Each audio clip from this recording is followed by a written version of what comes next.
انسي بقى ابر التبييض وابر النضاره وجربي الماسك ده. النشا والكركم من اقوى الحاجات اللي هتجربيها وهتدعيلي عليها. اول ما جربت النشا على الكركم شفت الفرق بجد قبل وبعد. النتيجه خيال. كنت بجرب حاجات كتير ومفيش نتيجه، بس النتيجه المره دي 100% ناجحه. مكونات بسيطه ومش محتاجه وقت، والفرق بيبان مع الاستمراريه. لو بشرتك بهتانه او لونها مش موحد كملي الفيديو ده معايا للاخر وشوفي النتيجه فعلا قد ايه هتفرق معاكي. لو مش متابعيني تابعيني عشان هتستفادي مني كتير. اول حاجه هستخدمها معايا في الطبق هنا معلقه كده مليانه هرميه من النشا، معلقه صغيره. النشا طبعا كلنا عارفين فوائده، كل مره بقول لكم النشا من الحاجات الحلوه اللي بتمتص الدهون الزياده. النشا يا جماعه من الحاجات الجميله جدا اللي هتجربيها بجد مش هتندمي عليها. هاخد كمان معايا معلقه صغيره ممسوحه من الحليب البودر. الحليب البودر خطير جدا. الناس اللي بتعاني من مشاكل في بشرتها زي مثلا بقع كتير، عندها بشرة مرهقة تعبانة، كمان بشرتك دايما فيها بقع كتير، تصبغات كتير، الحليب مع النشا بيقضي مع كل الكلام ده. هنا هضيف معايا حوالي معلقتين كبار من الحليب. معلقتين كبار من الحليب. الحليب بقى بينظف المسامات الواسعة. هنقلب النشا كويس قوي مع الحليب لحد ما كده يبدأ يدخل في كل المكونات زي ما انتوا شايفين كده اهو. شايفين؟ اهم حاجة تتأكدي ان النشا داب معاكي تماما عشان تعرفي تستخدميه كويس. انا هنا قلبتهم اهو كويس. بصوا كل المكونات اندمجت مع بعضها، والخطوة دي بالنسبة لي مهمة جدا. تمام، لو في اي تكتلات نفضل نقلب لحد ما توصل معايا ناعمة خالص. تمام كده.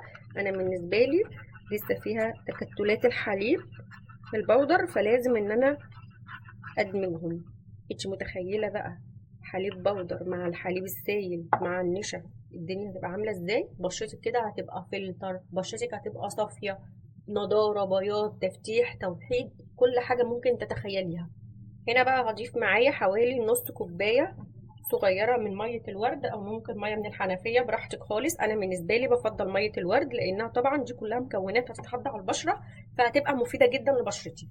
هنا بقى بعد ما قلبتهم كويس واتاكدت تماما ان كله داب البودر معايا في السوائل، هجيب البراد بتاعي وهبدا انزل كل السوائل. تمام اهو. نرفع الخليط القمر بتاعنا ده على النار لمده دقيقتين 3 لحد ما يوصل معايا قوام كريمي، وهرجع اوريها. اهم حاجه ما نخليش الخليط تقيل قوي ولا خفيف قوي، انا عايزه الكريمي بتاعه يبقى ناعم، مجرد ما احطه على بشرتي يتفرد معايا بكل سهوله. بصوا هنا بعد ما خلاص شايفين شكلها يا جماعه، شايفين قوامها وما فيهاش اي تكتلات. اهم حاجه انها تكون معايا ناعمه جدا، لو مش ناعمه عمرك ما هتعرفي تاخدي منها النتيجه اللي انت عايزاها. هبدا بقى انزلها كلها كده في الطبق. تحفه، وريحتها على فكره خطيره، يعني الناس اللي بتتخنق من روايح الماسكات ريحتها تحفه. هبدا بقى انزل كل الكميه، وطبعا الكميه تقدر، طبعا الكميه لو كبيره بقدر اشيلها في التلاجة عادي جدا وقت الاستخدام، مفيش اي مشكله. كمان عايزه اقول لك معلومه، لو انت مش حابه تحطي حليب وعايزه تحطي ميه بس من الحنفيه ينفع عادي جدا.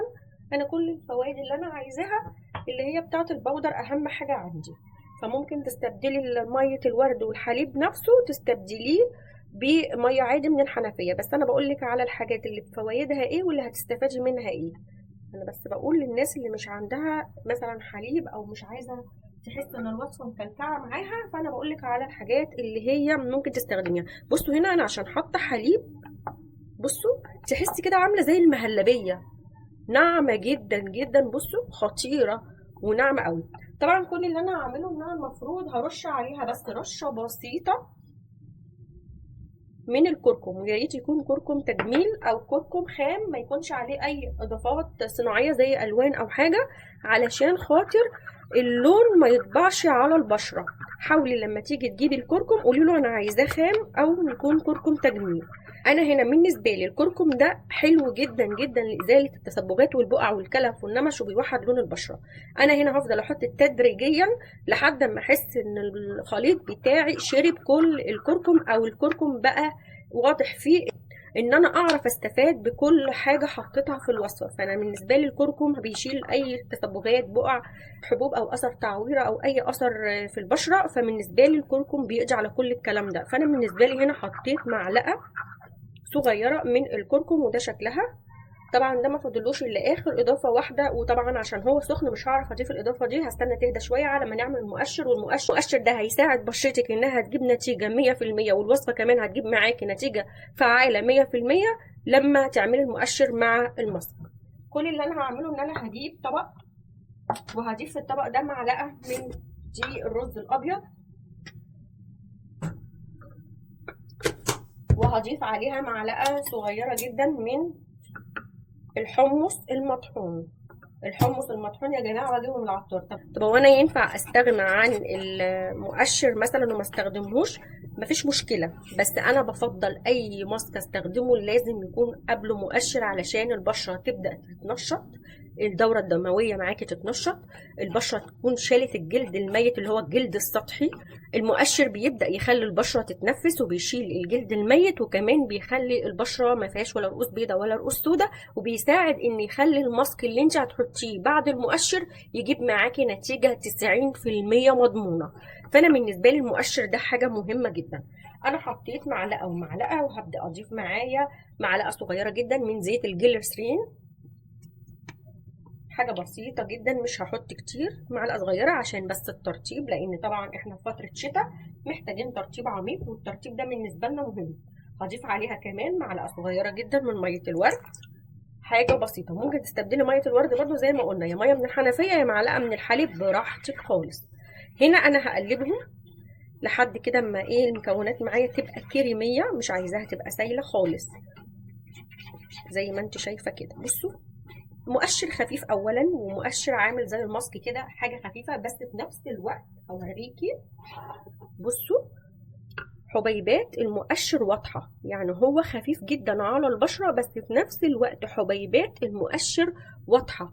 ده يقشر لك كل البشره تماما، يشيل الجلد الميت والرؤوس البيضاء والرؤوس السوداء واي غمقان اي اسمرار، ينشط الدوره الدمويه، يفتح البشره. لازم مؤشر نستخدمه عشان تخلي بشرتك تتنفس. جربي بجد الخطوه دي، الخطوه دي لوحدها هتدعي لي عليها. هفضل اعمل حركات دائريه لمده 10 دقائق، وبعد كده ببدا اغسل وشي من المؤشر. اخر حاجه بقى في الماسك بتاعنا القمر هو عصره كده بسيطه من عصير الليمون، حوالي 4 أو 5 نقط، منكترش، المهم ما يكونش عندنا حساسية. لو عندنا حساسية مش هينفع نستخدم ليمون عليها، هنستخدم بديل الليمون. بس الليمون مهم جدا لأنه غني بالفيتامين سي، وده هيساعد مع الكركم في إزالة المشاكل بتاعة بشرتك زي البقع والتسبغات والكلف. كده الماسك بتاعي اهو. طبعا لو كمية كبيرة بشيلها في التلاجة، وببدأ على طول اما احب استخدمها بطلعها وافكها كده بحبة مية ورد او حبة حليب، وببدأ على طول احط الماسك على بشرتي بالشكل اللي انتوا شايفينه ده. بصوا تحفة، بيتفرد معاكي اصلا بكل سهولة زي ما انت شايفة اهو، وشكله ازاي هيبقى على البشرة خطير جدا. كل اللي انا بعمله ان انا بسيبه من ربع ساعة نص ساعة يجف على بشرتي تماما، وبعد كده ببدا اغسل بشرتي. عايزه اقول لك تحفه تحفه تحفه تحفه تحفه. جربوها وادعوا لي. ما تنسوش تشيروا الفيديو ده لاصحابكم علشان يستفادوا معاكم. ما تنسوش اللايك والشير والسبسكرايب وفعلوا الجرس عشان كل اللي توصل لك مني اول باول. لو مش متابعيني تابعيني عشان هتستفادي مني كتير. باي باي.